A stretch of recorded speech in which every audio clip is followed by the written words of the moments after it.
Hola gente, ¿cómo están? Bueno, en esta oportunidad vamos a darle un poco de continuidad a un videito que les presenté en la clase virtual anterior, que hablaba un poquito de la historia de la modalidad especial en el sistema educativo argentino.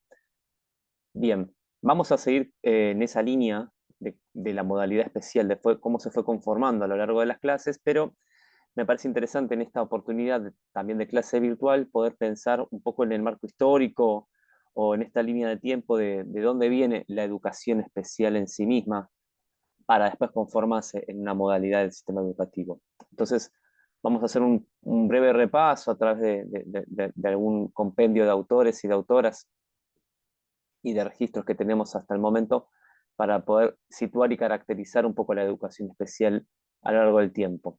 Más que nada porque sabemos que hoy en día alcanzó una gran relevancia, tanto teórico como práctica, desde el punto de vista pedagógico, médico, psicológico y social, ¿no? Y ahora, en nuestros tiempos, se presenta como una disciplina y también como un saber práctico inevitable en lo que es el campo de las ciencias de la educación y más que nada en el marco de los saberes educativos en general. Entonces, en este sentido, me parece importante pensar cómo en la antigüedad era mirado o mirada el sujeto con discapacidad o como también se lo solía llamar disminuido, ¿no? Un poco me acuerdo que hablamos en la clase pasada sobre los o las válidos visuales, de cómo eran caracterizados en su momento desde un punto de vista médico o biomédico. Pensar entonces en la antigüedad clásica cómo estas minusvalías no se observaban, ya sean físicas, psíquicas o sociales, y se presentaban como con dos visiones y con dos planteamientos bastante diferentes, ¿no? Que por un lugar era como este fruto de concepción demonológica o maléfica o malformativa o mítica, que fue algo que presidió una buena parte de las culturas ancestrales, como que la persona que nacía con alguna discapacidad o deformidad era vista como la reencarnación del demonio, de un mal presagio.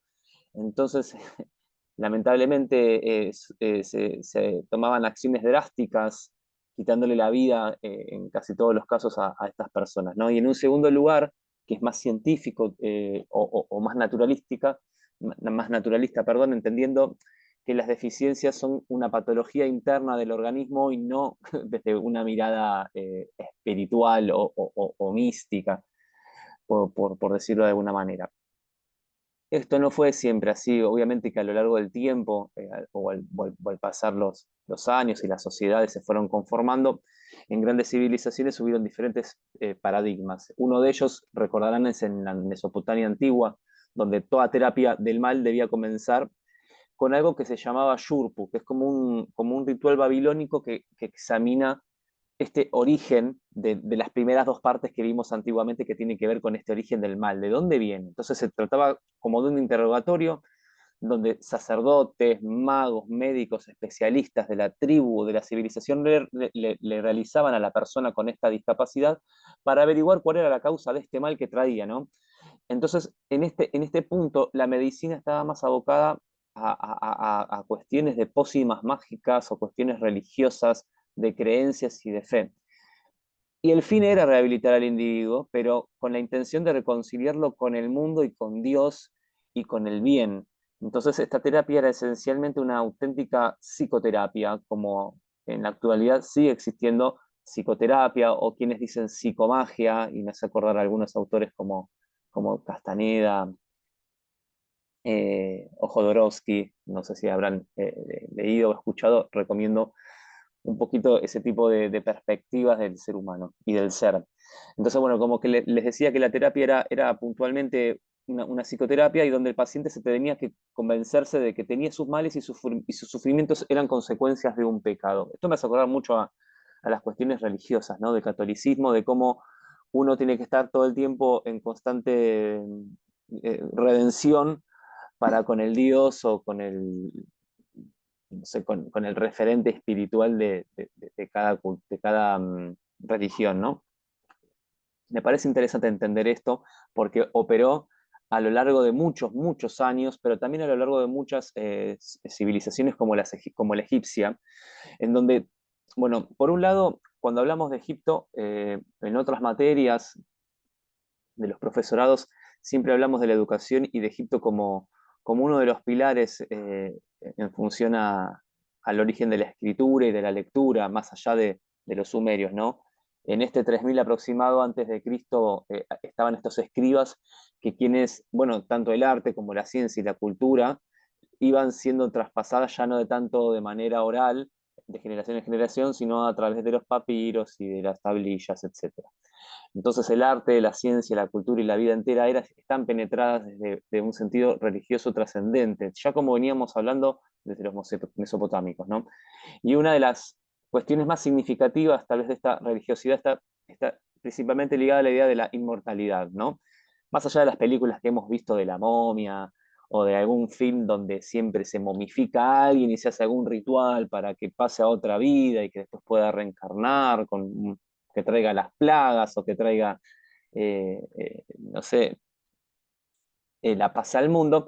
Esta actitud demuestra que la cultura egipcia no era secular, sino que su ideal de vida era el más allá o es el más allá, ¿no? Esto de trascender, esto de que, de que se gana, en vida te ganás traspasar el veredicto del tribunal de los muertos, ¿no? Entonces, esto de complacer a los dioses, series como Vikingos, series como Game of Thrones, perdonen que hago tantos ejemplos o vinculaciones análogas con films o con cuestiones cotidianas, me parece que es una forma más simbólica de poder darle representación a ideas o ideales o perspectivas a lo largo de la historia.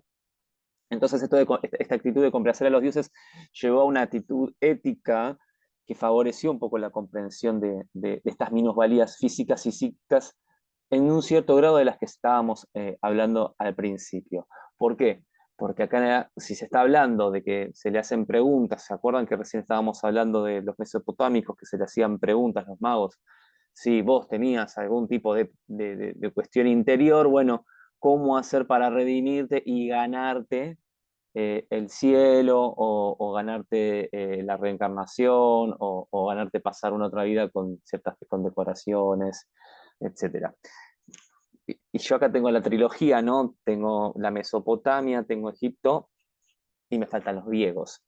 Y acá en los griegos la sensibilidad por la enfermedad o por estas primeras infancias disvalidas o minusválidas va a cambiar considerablemente, más que nada la importancia y la sublimación de la inteligencia, ¿no? Esto de la armonía, la fuerza física y la belleza tan características de esta civilización griega, ¿no? Donde este ideal, donde estos autores como Homero o como Platón, o mismo, desde el mismo Aristóteles han caracterizado, han pensado en los ideales, han pensado en qué es el ser, que han pensado en lo que es ser un buen ciudadano, en lo que es la belleza, ¿no? Hay un libro muy interesante que es ¿cómo se llama? El banquete de Platón, donde se habla del amor, se habla de lo que es bello. Bueno, en el mundo griego esta sensibilidad por la enfermedad y por la minusvalidad cambia un montón por todos estos ya conceptos o preconceptos que se van construyendo en este lugar, en esta región y puntualmente en esta civilización. Entonces todo esto caló de tal manera que los defectos físicos o psíquicos llegaban a considerarse a la persona como una lacra social, es decir, totalmente algo ajeno a los ideales de la época, ¿no? La mitología arroja un poco de luces al respecto cuando vemos el dios Pan que nació con piernas y con cuernos y con el pelo macho de la famosa cabra, habrán visto, y su madre lo aborreció al nacer y después lo abandonó, y Mercurio fue en quien lo recogió, llevándolo al Olimpo y dando a todos los dioses para que estallara en una olímpica risa y carcajada, ¿no? Este mito que yo estoy contando es el ejemplo que simboliza en algún punto el sentimiento de frustración que suponía para la sociedad griega eh, la manifestación de una persona con una minusvalía, ¿no? O con discapacidad o con una malformación. También tiene todo un tinte místico, esotérico en algún punto, y va un poco de la mano, si se ponen a pensar con el mundo mesopotámico también. Esto no es nada nuevo, no es novedad, que en el siglo XX y en el siglo XXI se han ido dando debates en donde siempre históricamente estaba invisibilizada la persona con discapacidad, ¿no? A esta trilogía mesopotámica y egipcia y griega que estábamos hablando, me parece pertinente que también hablemos un poco de los romanos. Me estoy dando cuenta que estoy grabando el video con un efecto de barba.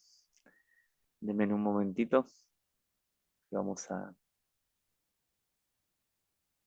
vamos a tratar de- de modificar eso.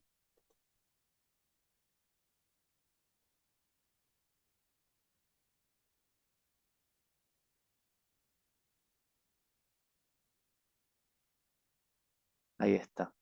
Bueno, han pasado unos 10 minutos seguramente. Espero que no se hayan perdido la atención mirando este efecto. Sepan disculpar, continuamos. Estamos en la cultura ya romana para sumar una cuarta mirada, perspectiva en las civilizaciones más importantes de la antigüedad, de cómo era concebida la discapacidad y las minusvalías, que así se le decía antiguamente. Y la cultura romana era un reflejo de los pueblos conquistados que se puede catalogar como un caleidoscopio de contrastes. Si ustedes han visto lo que es un caleidoscopio, en él caben como un rechazo por el desvalido hasta el perfeccionismo más activo, es decir, que la crueldad con el desvalido, el infanticidio de niños recién nacidos, los abortos, fueron una moneda de cambio habitual de la sociedad romana. Y en esta mirada de caleidoscopio, era justamente por eso. Vieron que el caleidoscopio tiene esa característica del cambio de una partícula o de una serie de partículas que conforman un símbolo, que se van repitiendo, van variando, pero siguiendo una misma lógica. Esa misma lógica es la que pasaba con los minusválidos o con las personas que tenían una malformidad. Directamente los mataban, los abortaban, bueno, no sé si eso es como se dice puntualmente dicho, se abortaban, pero los abortos y los infanticidios eran los que estaban como más de moneda corriente en esta cultura.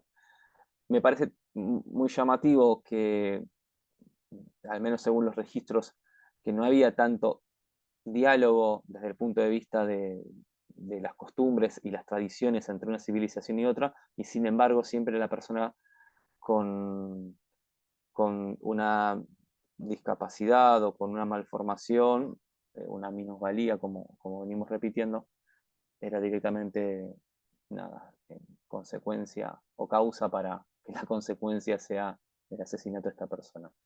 Ya en la Edad Media occidental y la consideración de esta infancia, eh, se le suma la condición de pobre, también articulado con el disminuido físico y psíquico, ¿no? Entonces en la Edad Media ya hay una proyección sobre un comportamiento plural que entremezcla situaciones de de entidad pedagógica, pero también asistencial y sanitaria, ¿no? Abiertamente positivas con comportamientos de abandono y desprecio.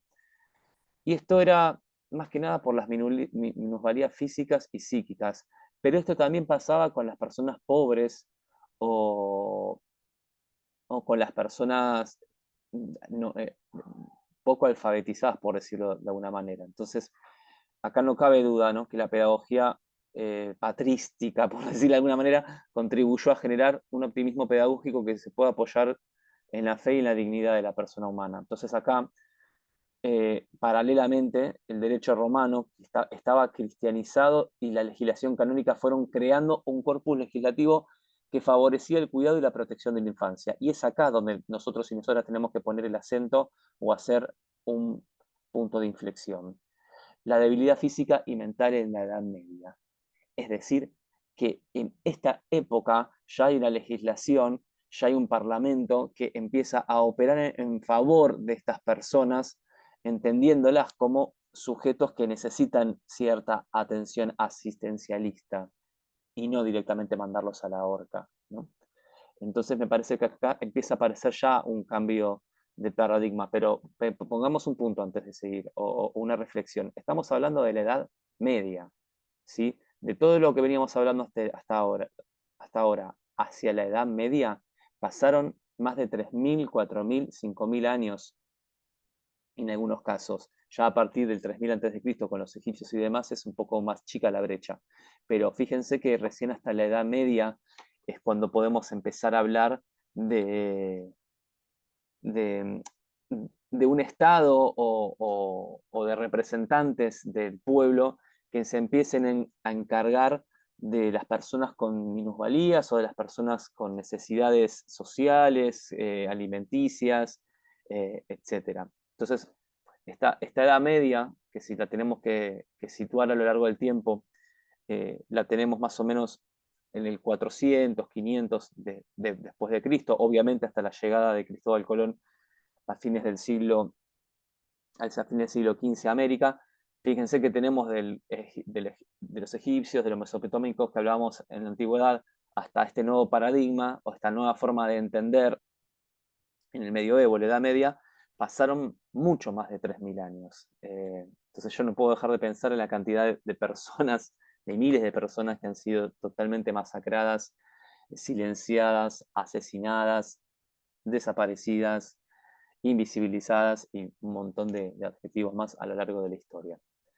Entonces, bueno, ya tomando esta cuestión de la debilidad física o la debilidad mental, de cómo era entendida la discapacidad en la Edad Media, pasamos al Renacimiento o del Renacimiento a la Ilustración, donde estos nuevos aires renacentistas y modernos ya abandonan las formas bueno, quienes hayan estudiado música saben, o música antigua, o la historia de la música en general, sabemos que tenemos el medioevo tardío también, ¿no? Y en este medioevo tardío nos encontramos con,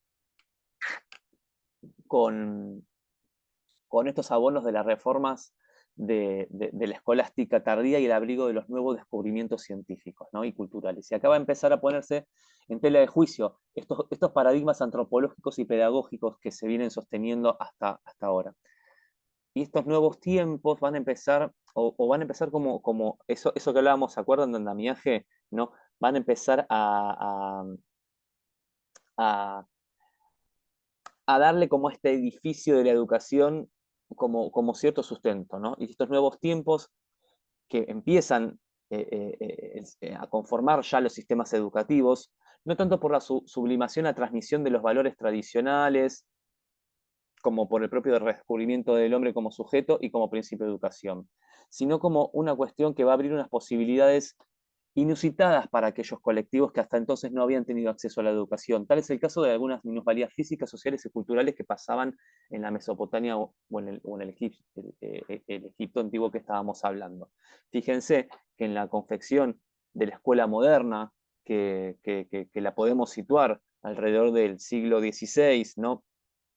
Y también después los revolucionarios de la posterior Revolución Francesa que empiezan a conformar estos ideales de sistemas educativos, estos ideales de la educación para todos, sacando un poco de la iglesia, bueno, en esta época del Renacimiento de la Ilustración que ponemos este acento, podemos hablar de estas posibilidades de que todas estas personas ya hablamos anteriormente, ¿no? Que en el medioevo ya no se los masacraba más, ¿no? Tenían derechos o tenían, más que derechos, tenían la posibilidad de ser asistidos, ¿no? Por diferentes dispositivos que el Estado o el Parlamento de la época hiciera.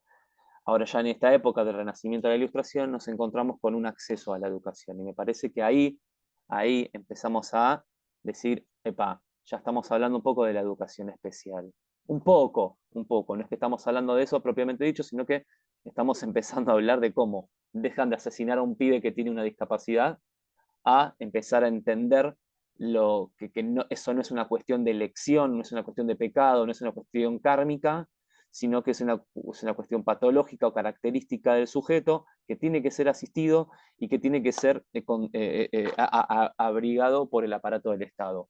Llegando a la ilustración, nos encontramos que con esta vanguardia de la conformación de los estados y la conformación de los sistemas educativos, la inclusión de estos sujetos. Y es acá donde ahora nos pasamos a la otra parte de la educación contemporánea y ya propiamente dicha o dicho el nacimiento de la educación especial. ¿Sí? Pero ¿saben de cuándo estamos hablando? Estamos hablando de la entrada del siglo XX, o sea, en la entrada del 1900. La entrada del siglo XX supuso el impulso ya definitivo de la educación especial y de su consiguiente consideración como subsistema escolar. Y acá ya estamos guiñándole el ojo a los videos que estuvimos viendo, o el video que estuvimos viendo de la modalidad especial en el sistema educativo argentino. Esta nueva centuria, como le suelen decir, se abrió como con hitos importantes que marcarían una referencia pedagógica. Y acá yo voy a hacer algunos nombramientos, que déjenme buscar, que los tengo acá seleccionados. Uno de esos hitos es el que en 1901 se inauguraba en Bruselas la Escuela de Ovidio de Crolli para retrasados y anormales. Y en 1906 se abría en Roma la primera casa de bambini para niños pobres y con problemas de María Montessori, que ahí ya nos suena un poquito más familiar, ¿no? Esta pedagogía Montessori que ciento y pico de años después seguimos aplicando, o está como, ¿no?, reflotando esta idea montessoriana. Esto constituye inevitablemente un intento por superar el modelo dual de sujetos normales y anormales, ¿no? Ese binomio que siempre la sociedad se encargó de remarcar y que ha presidido sobremanera en la historia de la educación especial, tanto en estos primeros tiempos como en lo contemporáneo, ¿no? Para reivindicar un contexto social, escolar y cultural que contemple el desarrollo de todas y cada uno de estos ciudadanos en favor de desarrollar y extraer de ellos el máximo de sus potencialidades, que son esas cosas que seguimos pensando quienes formamos parte de la educación y puntualmente de la educación especial en la actualidad.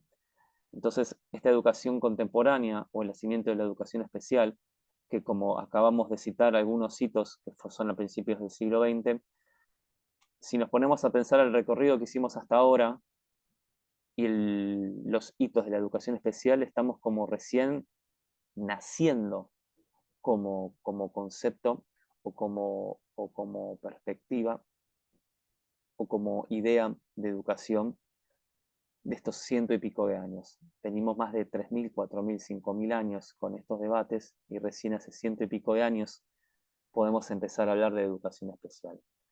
Entonces, esto que estuvimos charlando hasta ahora, invito a que lo puedan reflexionar, poner en valor, tomar algunas ideas puntuales de cómo ha ido avanzando esta idea de educación especial a lo largo de la historia para poder inscribirla de por qué se entiende la modalidad, o mejor dicho, por qué se conforma la modalidad, tomando este recorrido histórico y empezando a ver cómo diferentes organizaciones internacionales, como la ONU o como la Declaración de los Derechos del Niño en 1949, empiezan a darle como otro sustento y otro apoyo, ¿no?, a la educación especial, a la modalidad en sí misma. Así que esto ha sido todo hasta principios del siglo XX de la educación especial, y ahora sí continuamos avanzando con más contenidos de la clase.